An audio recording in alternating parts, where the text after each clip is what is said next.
was a partial setting aside, but not all the Jews were set aside because they participated in those efforts there in Jerusalem.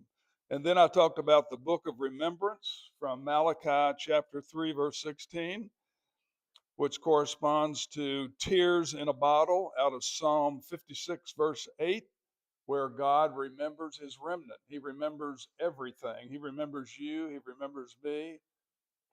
You might say that's not hard to understand, is it? He's omniscient, and he knows. He not only knows everything, but he knows it all at once, and that's important.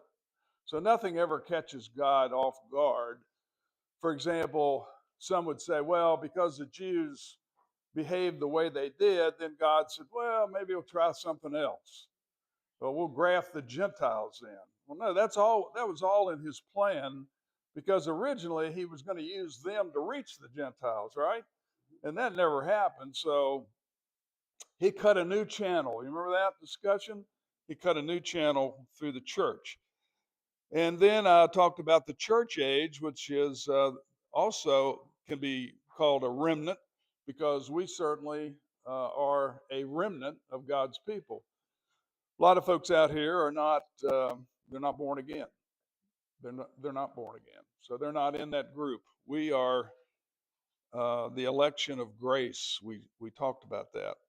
And then during the tribulation, there are 144,000 Jews, 12,000 from every tribe, who come on the scene as witnesses to the truth, and many are saved during the tribulation. No man can count the number saved during the tribulation, Revelation says.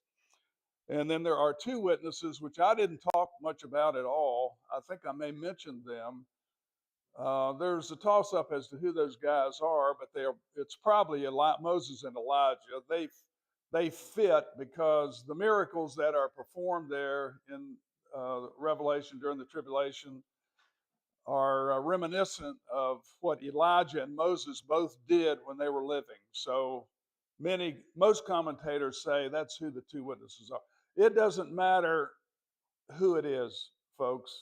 I mean, we can't argue over who the two witnesses are. That'd be really not time well spent. And then we looked at number 3, the fact that Israel's only partially set aside.